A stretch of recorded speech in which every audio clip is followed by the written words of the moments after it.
Hello there. Well, with the new NAR rules taking effect today, I thought it would be good to take a moment to go over some best practices, especially as it relates to mortgages. So when you're doing a transaction with a buyer that is getting a mortgage loan, I thought this would be very important to go over with you. So let me just touch on a few things. So first up, I'm sure that this is not any surprise to you, but of course you're going to want to have a conversation with your buyers up front. And I can see two conversations. One would be when you're doing the initial buyer consultation, so that you're educating them on commissions and who pays them or who can pay them or who might pay them. And then again, once they go under contract. Now, what I want to suggest here is in regards to loans is if you're dealing with a buyer that's not going to be paying cash, that is going to be using a loan, after you do your initial buyer consultation and you explain the various ways that a buyer could end up paying commissions in whole or in part, I would strongly suggest that you send the buyer broker or commission agreement to the lender at the pre-approval stage. This way, like for example, if I were to receive that from you, then I can work that into all of my numbers as I'm doing the pre-approval process. Because as you know, as a lender, and commissions are not exempt from this, any money that the buyer needs to bring to closing must be verified by us. So we just can't, say the buyer needs, $10,000 at closing. And then all of a sudden, when they show up, they actually need 20 because there's $10,000 more in commissions, for example. So again, I strongly suggest after you do your initial buyer consultation that you send the buyer broker / commission agreement over to the lender that so that that can be worked into their pre-approval figures. And as a lender, I myself, we are happy to back you up in that. So if I get a commission agreement from you and I'm going through the pre-approval process with the client and I'm explaining things, I can support you in that and help the buyer understand that this is all normal part of the process and this is how things are done. All right. So next up, make sure that whatever lender is on that particular transaction, that you confirm with the lender how much, if any, the buyer is paying of the commissions. Now, remember, there's a lot of different ways that this could be handled, and there's so many different permutations that I couldn't possibly go over all of them in this short video. But I'm happy to discuss them with you ad nauseum anytime you like. So please just give me a call. So obviously, there's the old way, which hopefully most agents, when they're taking their listings, will still just keep on keeping on and things will be as they always were, but I know that's not always going to be true. So the seller can pay all the buyer's commissions, or the buyer can pay all the buyer's agent's commissions, or some combination of both, or some combination of that and working it into the purchase price.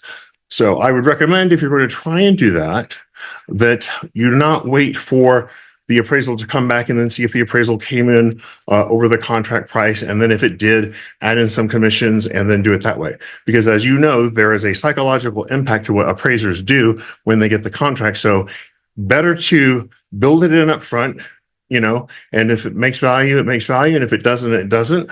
We have that conversation with the buyer and say, hey, look, this is what we're planning on doing. If it doesn't work out with the appraisal, maybe it'll work out. We'll get all the value. Maybe we won't get any of the additional value. But, more often than not, we get somewhere in between, right? And we explain to them that will be covered by whatever value we do make. And then the rest of the commissions are paid by whatever means remain on the transaction. The seller's paying for it, the buyer's paying for it out of pocket, what have you. But I really wanted to stress that because I hear a lot of agents saying to me, well, I don't want to negotiate that up front because, I don't want to, hurt my chances for negotiation. Fine. Negotiate your best price, be done with it. And then as soon as you're under contract, submit an addendum, raising the price for whatever it is you want to do to pay for the commissions, and then send it over to the lender, so that we can order the appraisal with that increased price and deliver it to the appraiser up front. We will have more oftentimes than not, we will get a much better result if we do it that way.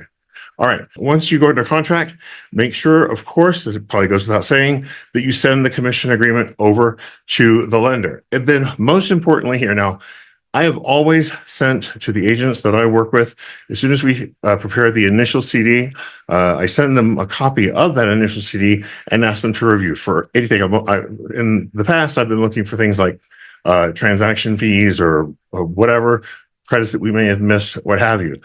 And we're still going to do that. But now, most importantly, we want to make sure that the buyer's agent sees on the initial closing disclosure their commissions, wherever they might be, whether the buyer's paying all of them, the seller's paying all of them, or some combination thereof, but they need to be there in one form or fashion so that they're accounted for, because the last thing we want to do is have a buyer show up to closing and the commissions not be accounted for, and then all of a sudden we have to scramble, and that's not going to be a good look for anybody. And I certainly, speaking as a lender, do not ever want to be responsible for an agent not getting paid or not looking their best because a client was surprised at the end by commissions. So again, send those commission agreements to us lenders right up front and review the additional CD. If you're working with me on the transaction, you don't have to worry about it. I'm going to send it to you automatically. If I'm not the lender, then make sure that that lender sends you that initial CD when it's issued. Okay. Again, as a reminder, all money brought to closing by the buyer must be verified by us and by the lender, and commissions are no exception. And it can't just, oh, we forgot about that.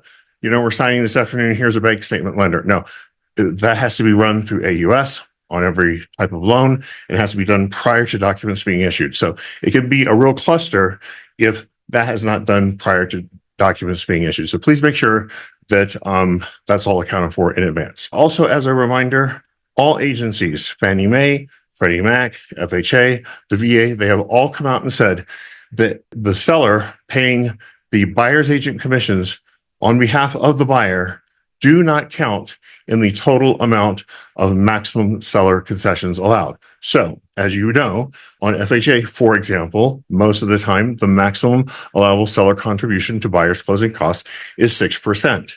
If we have a transaction and a seller is already contributing all 6% for the buyer's closing costs, but we need an additional 1, 2, or 3% for the buyer's agent's commissions, that additional 1, 2, or 3% does not count as the total 6% allowed. Okay, it is its own separate thing. It is not counted in the max allowable contributions total. Same thing for Fannie Mae, same thing for Freddie Mac, same thing for the VA. Okay, so you don't have to worry about that. That's really good news. And then finally, just so you know, in the email that I sent you, you can download the July KCM, that's Keeping Current Matters, KCM Monthly Housing Market Report. It's an excellent document. It comes out every month. It's close to 100 pages long, tons of graphics and visuals and stats and charts and everything. So I highly recommend it to you, as well as also the MBS Highway August National Lender and Agent Survey. So there's a national survey done by thousands of agents and lenders every month all across the country. It's fascinating to see all the feedback. So that's available for download as well. If you have any questions, please call me anytime. I'm always happy to talk. Otherwise, have a wonderful day. We'll talk with you soon. Take care.